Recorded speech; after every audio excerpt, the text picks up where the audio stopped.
conundrums, and I would like to invite Japit Singh Jain sir to please come and grace us on the stage.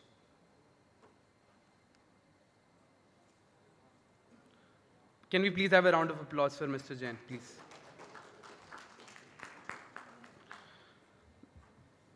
Mr. Jain represents domestic and international technology and other clients. This is a short bio we have prepared for you, sir. In transactional matters, principally private mergers and acquisitions, private security transactions, and corporate finance. Mr. Jain is on the board of directors of the Association of the Bar of the City of New York. He's also the member of the New York Attorney Grievance Committee, that is the first department, and Life Fellow of the American Bar Foundation. He served in various positions of leadership at the American Bar Association. Mr. Jain is a frequent speaker at business and law conferences in the US and abroad. He's chaired several continuing legal education and other programs. It's a pleasure to have you on board, sir. Please welcome him with a round of applause.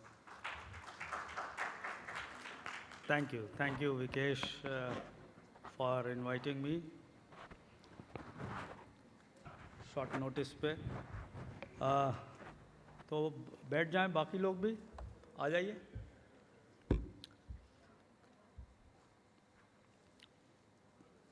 पास आ जाएंगे तो अच्छा रहेगा। मैं उसी tone में बोल पाऊंगा जिस टोन में जज साहब बोल रहे थे, हल्का हल्का। तो मैं देख रहा हूँ कि यहाँ पे बच्चे बहुत हैं, तो मैं कोई स्पीच वगैरह तो नहीं दूंगा फिर, बल्कि ऐसा करूँगा कि आप लोगों से 2-3 सवाल पूछूँगा, थोड़ी मेरी जानकारी भी बढ़ेगी। मैं पिछले 25 साल से न्यूयॉर्क में प्रैक्टिस करता हूँ, पर इंडियन कॉन्स्टिट्यूशन पढ़ा था जब यहाँ पे लॉ पढ़ रहा था, और इस बीच मुझे बहुत मौका मिला कॉन्स्टिट्यूशन पे और पढ़ाई करने का। बड़ा इंटरेस्टिंग डॉक्यूमेंट है, और अभी कॉन्स्टिट्यूशन क्लब में बगल में, everybody understands Hindi? Any objection to my frequent use of Hindi? Okay. वहाँ पे एक सेशन चल रहा है, Ambedkar's role in constitution,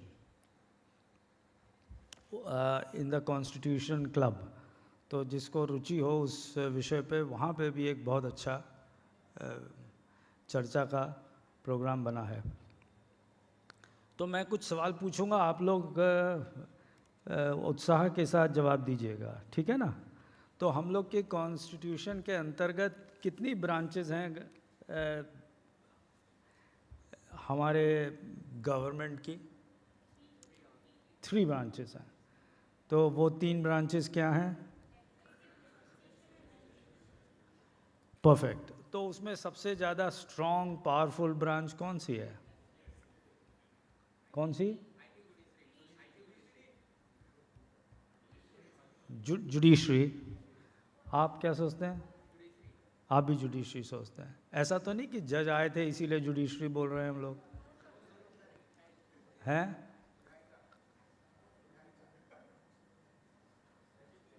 legislative हैं? Sir all are important at their part, but बेटा हिंदी बोलिए, हमें अंग्रेजी नहीं आ रही समझ में आपकी। सर सभी अपनी अपनी जगह महत्वपूर्ण है सर। सभी अपनी जगह पावरफुल है। हमें भी सर हिंदी बहुत अच्छा लगता है सर। धन्यवाद। तो आज सरकार ने इलेक्शन की घोषणा की है। कब इलेक्शन होंगे ये चयन कौन करता है? सरकार के कहने पे करता है कि अपनी मर्जी से इलेक्शन अनाउंस कर देता है? ऐसा नहीं है। सरकार के कहने पे इलेक्शन कमीशन इलेक्शन करता है, एग्जीक्यूटिव ये डिसाइड करता है कि इलेक्शन करा लेना चाहिए, अच्छा समय है, इस वक्त कराएंगे तो जीत जाएंगे। तो ये चयन एग्जीक्यूटिव का होता है। पार्लियामेंट को कौन कन्वीन कर रहे, कब पार्लियामेंट आए और कब पार्लियामेंट ख़त्म हो, कितना लंबा सेशन हो, इसका निर्णय कौन करता है? हैं? एग्जीक्यूटिव करता है। लेजिस्लेचर जिन्होंने कहा कि सबसे पावरफुल है, उनको ये समझना चाहिए कि लेजिस्लेचर के पास ये भी पावर नहीं है कि वो अपना सेशन कन्वीन कर सके और भंग कर सके। लेजिस्लेचर के पास ये पावर नहीं है। जब कोई कानून बनता है तो वो कानून लागू किया जाए नहीं लागू किया जाए, इसकी पावर किसके पास है? किसने कहा? एग्जीक्यूटिव। Good job. तो अभी ये निर्णय हुआ कि ये कानून को लागू किया जाए। अभी भी 1884 का टेलीग्राफ एक्ट है जिसके कई सेक्शंस, प्रोविजंस अभी तक नोटिफाई नहीं किए गए हैं। तो लेजिस्लेचर जो मर्जी लिख ले, बोल ले, एनैक्ट कर ले, it's a piece of paper, it can be thrown in a dustbin. तो हम लोग ये कहते हैं कि लेजिस्लेचर पावरफुल है, तो लेजिस्लेचर पावरफुल नहीं, एग्जीक्यूटिव पावरफुल है। वो उसकी मर्जी से ये डिसाइड होता है कि कौन सा कानून लगाया जाएगा। तो पहली चीज़ आज के सेशन की जो हमें समझनी चाहिए वो ये कि कहने को आपने कहा था कि तीनों इक्वली पावरफुल हैं, पर ऐसा नहीं है। सबको ये पता होना चाहिए कि जिस संविधान को लेके हम उसको भगवत गीता और बाइबल का स्तर देते हैं वो वाकई करता क्या है। वो संविधान एग्जीक्यूटिव को डिसप्रोपोर्शनेट पावर देता है। तो अगर आपको संविधान इतना प्रिय है तो ये बात दिमाग में रखिएगा कि आप एग्जीक्यूटिव को दिन पर दिन और मजबूत बनाते जा रहे हैं। तो एक पॉइंट तो हुआ कंप्लीट, एक पॉइंट और लेते हैं जिसको हम लोग टचस्टोन लेके चलते हैं। हिंदी ठीक है ना? हिंदी ठीक चल रही है ना? किसी को इच्छा तो नहीं हो रही कि अंग्रेजी सुने? अच्छा, ठीक है। तो संविधान के अनुसार फंडामेंटल राइट्स का क्या मतलब होता है? फंडामेंटल राइट्स क्या हैं?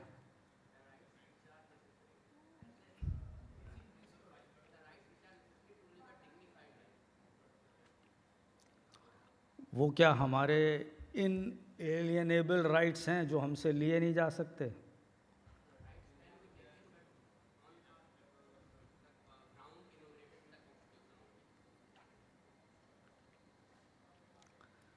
On the ground laid down in the constitution only. तो ये कौन निर्णय करता है कि संविधान में जो पावर हमको कॉन्स्टिट्यूशनली फंडामेंटल कही गई है, दी गई है, उसको लिया जा सकता है? ये निर्णय कहाँ से होता है?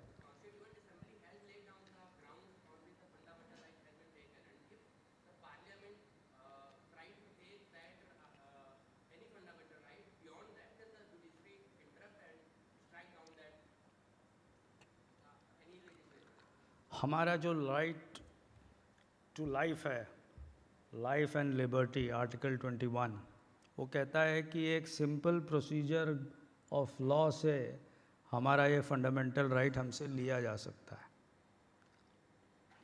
इसका मतलब फंडामेंटल राइट जो है वो एक लेजिस्लेशन से सबसर्विएंट है। ये बात आपको स्कूल में बताई जाती है? बताई जाती है नहीं बताई जाती है? नहीं बताई जाती, मुझे नहीं बताई गई थी। पर सच ये है कि fundamental right is subservient to an ordinary legislation. सरकार को सिर्फ एक रीजनेबल ग्राउंड होना चाहिए हमारे फंडामेंटल राइट हमसे लेने के लिए, और जुडिशरी उसे सस्टेन कर लेगी। रैशनल बेसिस होना चाहिए, रीजनेबल ग्राउंड होना चाहिए, और जुडिशरी उसको सस्टेन करेगी। तो हमारे फंडामेंटल राइट हमारे लेजिस्लेशन के सबसर्विएंट हैं। उसी तरीके से एक और फंडामेंटल राइट लेते हैं, article 19, freedom of speech, expression. उसको भी इसी तरह लिया जा सकता है। कुछ लंबी चौड़ी अंग्रेज़ी में चीज़ें लिखी हुई हैं जिनके अंतर्गत उनको लिया जा सकता है। इसका मतलब आपका जो हक जिसके लिए आप लड़ते हैं, कॉन्स्टिट्यूशन हमारी माता है, वो कॉन्स्टिट्यूशन आपसे आपके राइट्स छीनता है, fundamental rights, through ordinary legislation. तो दूसरी बात ये हुई।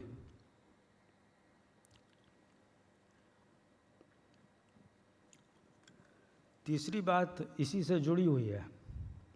जब भी सरकार या पार्लियामेंट या स्टेट कोई भी लॉ लाता है जो फंडामेंटल राइट से रिलेटेड होता है, उसका पर्पस क्या होता है? कोई बताए? आप नहीं बताइएगा, आपने अपने हिस्से के जवाब दे दिया आज। कोई और आदमी बताए जिसने कुछ नहीं बोला? कोई महिला बताए? जब सरकार लेजिस्लेशन लाती है फंडामेंटल राइट से रिलेटेड, तो वो ध्येय क्या होता है? लेजिस्लेशन आते हैं तो उनका ध्येय क्या होता है? उनका ध्येय होता है आपसे आपके फंडामेंटल राइट छीनना, आपसे आपके फंडामेंटल राइट छीनना। The purpose of legislation which relate to fundamental rights, आप अगर स्टडी करेंगे, किसी को स्टडी करना चाहिए, स्टूडेंट हैं आप में से कई, टर्म पेपर बनाइए, पिछले 10 साल या 20 साल या 40 साल 50 साल, इससे पॉलिटिक्स से कोई लेना देना नहीं है। जनरल 50 साल का पीरियड ले लीजिए, 25 साल का पीरियड ले लीजिए। Other than right to freedom of information और 2-4 और लॉज हिंदू या राइट टू रिप्रेजेंटेशन जो हमें मिला है, 2-4 लॉज के अलावा गिने चुने 4-5, उनको हम सेलिब्रेट नहीं करते। उन लॉज को करना चाहिए। फ्रीडम ऑफ इंफॉर्मेशन एक्ट वाला जो एक्ट लॉ है उसको सेलिब्रेट करना चाहिए, स्ट्रेंथन करना चाहिए। आपसे तो आँख की पुतलियाँ, उंगलियों के निशान, आपकी सारी पर्सनल चीज़ें सरकार ने ले ली बिना लेजिस्लेशन के। ले ली कि नहीं ले ली? तो जिस कॉन्स्टिट्यूशन की आप पूजा करते हैं वही कॉन्स्टिट्यूशन ये पॉसिबल करता है। स्टूडेंट हैं इसीलिए आपको बता रहा हूँ, मुझे नहीं ये बात पढ़ाई गई थी, पढ़नी चाहिए। एक स्वतंत्र डेमोक्रेटिक देश में ये समझ होनी चाहिए।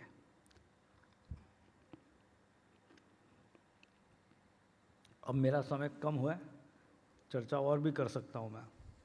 एक टॉपिक और लेता हूँ, पॉइंट आज के लिए काफ़ी होगा। हमारा संविधान किसने लिखा? और कौन बोलता है किसने लिखा है? हम सब लोगों ने। और किसी के पास जवाब है? हमारा संविधान किसने लिखा?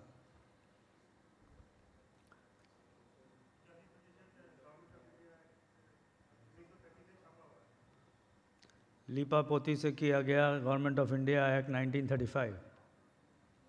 और किसी के पास जवाब? ये आज का नया जवाब है, पर बिना स्टडी के हैं।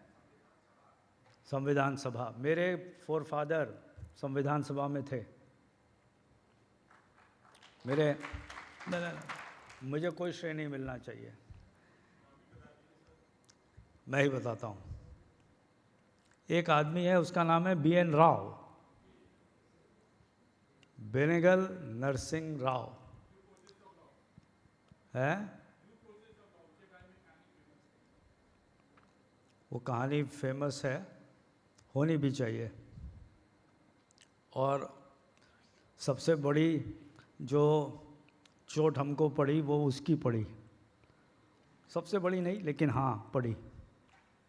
उन्होंने जापान का कॉन्स्टिट्यूशन से अंग्रेजी चोरी कर ली, लेकिन जापान के कॉन्स्टिट्यूशन में जो प्रोटेक्शंस थे वो नहीं दिए। तो हमारा लॉ जो लिखा गया है वो 1935 एक्ट को बेस लेके बी एन राव ने ड्राफ्ट कॉन्स्टिट्यूएंट असेंबली में इंट्रोड्यूस हुआ था। हिस्ट्री की पूरी पहचान होनी चाहिए। जब फर्स्ट ड्राफ्ट इंट्रोड्यूस हुआ तो कॉन्स्टिट्यूएंट असेंबली ने उस पर कई चीज़ें बोली, अरे ये गलत है, ये सही है, ये नहीं होना चाहिए, वो नहीं होना चाहिए, चर्चा हुई।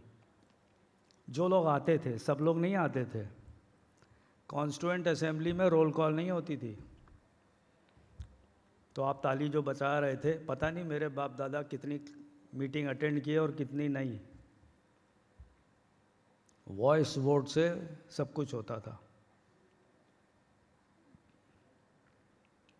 आज भी भीड़ में ही सब चीज़ होती है। उस वक्त भी नहीं सोचते थे, आज भी नहीं सोचते हैं संभवतः। तो जब वो इंट्रोड्यूस हुआ तो उसके बाद एक ड्राफ्टिंग कमेटी बनाई गई। उस ड्राफ्टिंग कमेटी का पर्पस ये था कि भाई जितने कमेंट्स हुए हैं, प्रोविजनल पार्लियामेंट जो थी या कॉन्स्टिट्यूएंट असेंबली थी, उसमें जो भी कमेंट्स हुए हैं उन कमेंट्स को संकलित करके इस पे शोध का कार्य किया जाए। तो ड्राफ्टिंग कमेटी ने कॉन्स्टिट्यूशन नहीं लिखा। बाबा साहब ने कॉन्स्टिट्यूशन नहीं लिखा। कॉन्स्टिट्यूशन जो लिखा जा चुका था उसको चेंजेस किए। जो ड्राफ्टिंग कमेटी थी उसमें 9 शायद मेंबर थे, जिन्होंने 2 में से सिर्फ फ़ोटो खिंचाने आए और फिर कोई मीटिंग नहीं अटेंड करी। बाकी जो थे उनमें से कोरम 30% मीटिंग में था, बाकी में कोरम नहीं था। जैसे आज यहाँ हम लोग बैठे हैं, आधी कुर्सियाँ खाली हैं, उससे भी बुरे हाल थे। तो जो ड्राफ्टिंग कमेटी थी उसमें 2-3 लोग ऐसे थे जो चुस्त थे। उनमें से डॉक्टर बाबा साहेब अम्बेडकर सबसे चुस्त थे, वो हर मीटिंग में होते थे। इस तरीके से बना है हमारा कॉन्स्टिट्यूशन। और जिन चीज़ों पे जैसे ड्यू प्रोसेस का चर्चा हुई थी, ड्यू प्रोसेस की चर्चा कॉन्स्टिट्यूएंट असेंबली में हुई नहीं। पहली बार हुई, दूसरी बार होने ही नहीं दी।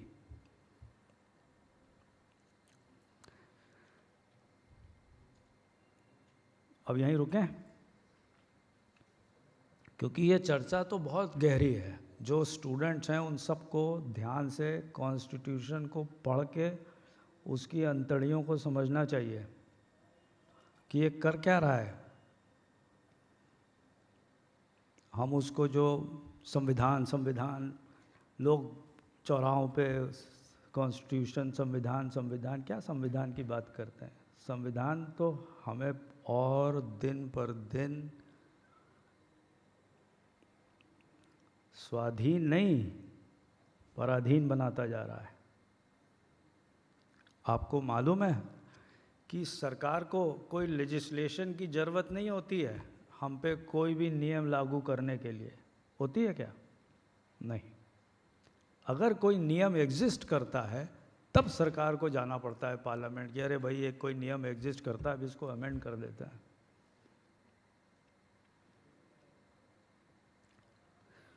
तो मैं यहीं रुकता हूँ। अगर किसी का कोई सवाल है तो शायद थोड़ी कोशिश कर सकता हूँ मैं जवाब देने की।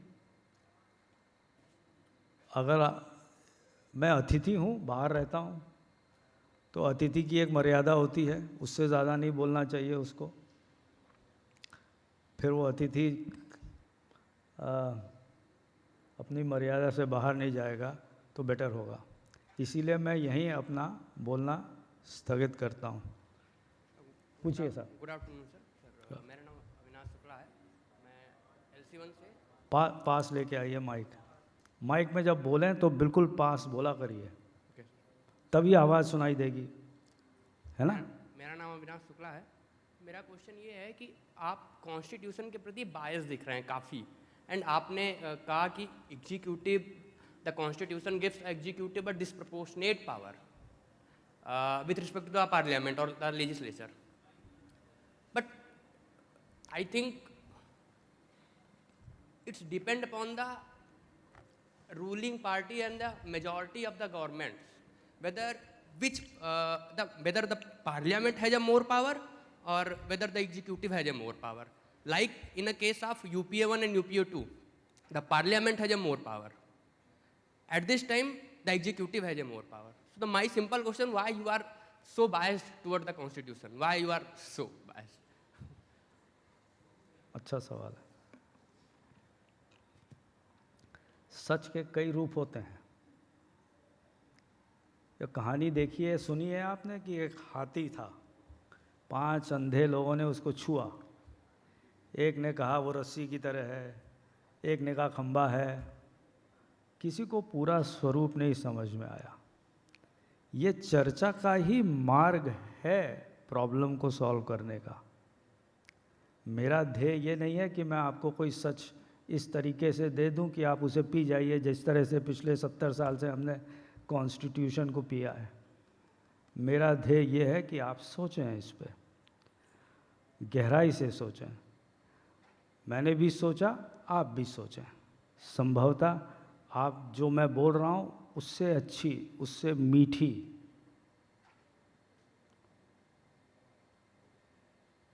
बेटर सत्य सत्यम शिवम सुंदरम, जो सच भी हो, मंगलमय भी हो और सुंदर भी हो, ऐसी सोच की तरफ हम जा सकें, पर जमाल घोटे की तरह पी न जाएं।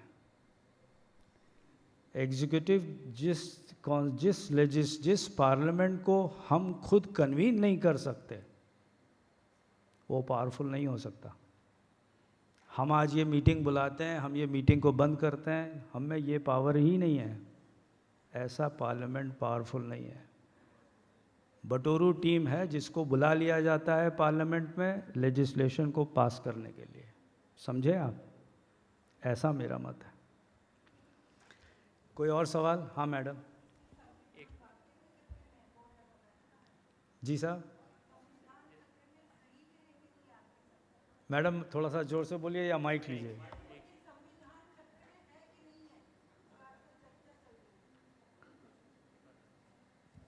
सर, बाहर बोर्ड लगा हुआ है ना, संविधान खतरे में है कि नहीं है, आपके विचार क्या हैं? मैं तो सोचता हूँ हम लोग की चिंता करें कि हम खतरे में हैं कि नहीं है, संविधान की बात नहीं। ये पॉलिटिशियन नहीं हूँ मैं तो। जी मैडम, मैडम पीछे उनको दीजिए, मैडम को। So with your permission, if I could just respond to the young gentleman over there. फिर जोर से बोलिए madam. So with your permission, if I could just respond to the young gentleman who had asked the question earlier. Yes, yes. मुझे लगता है sir constitution की तरफ बायस नहीं है, बट वो पीपल की तरफ बायस्ड हैं। अगर आपने उनका समझा वो आप क्या बोलना चाह रहे हैं, he is more biased towards the people. That's all I wanted to say. हम सब लोग, मतलब हिंदुस्तान के सब लोग, भारत के सब लोग। शुक्रिया मैडम, पर ये भी सोचना पड़ेगा इनको।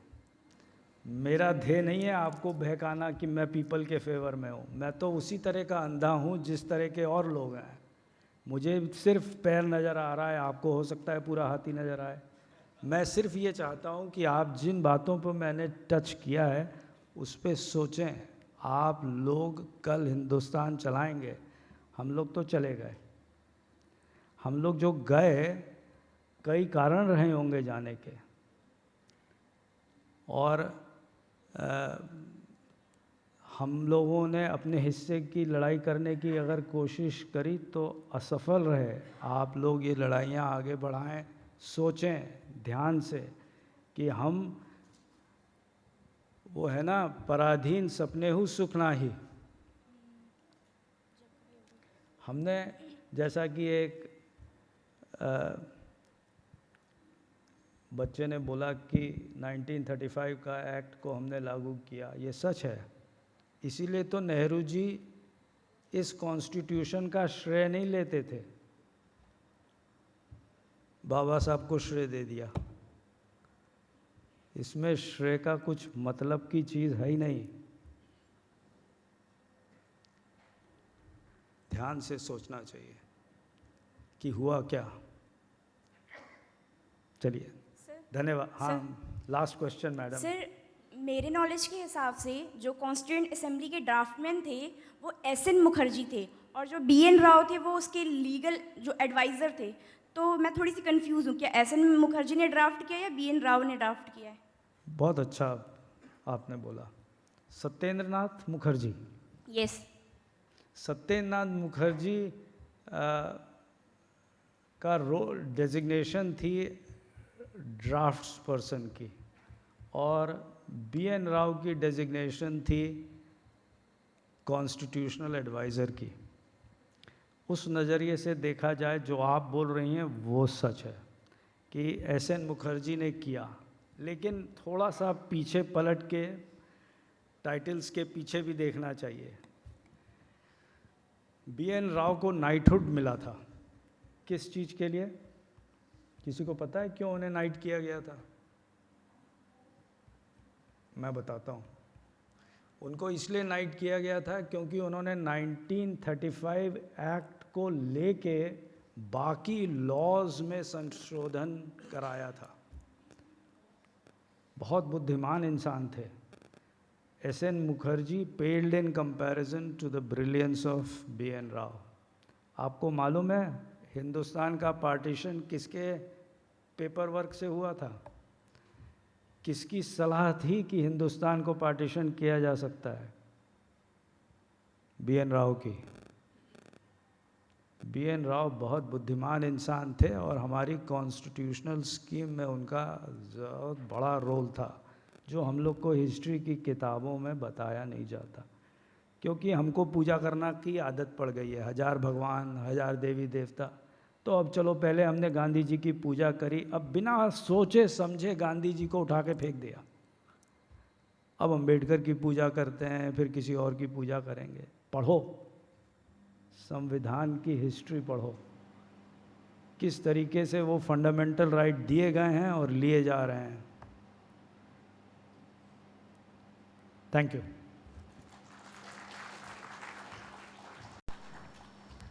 Sir, we have a memento for you. If you could, Ji, please present him with a memento.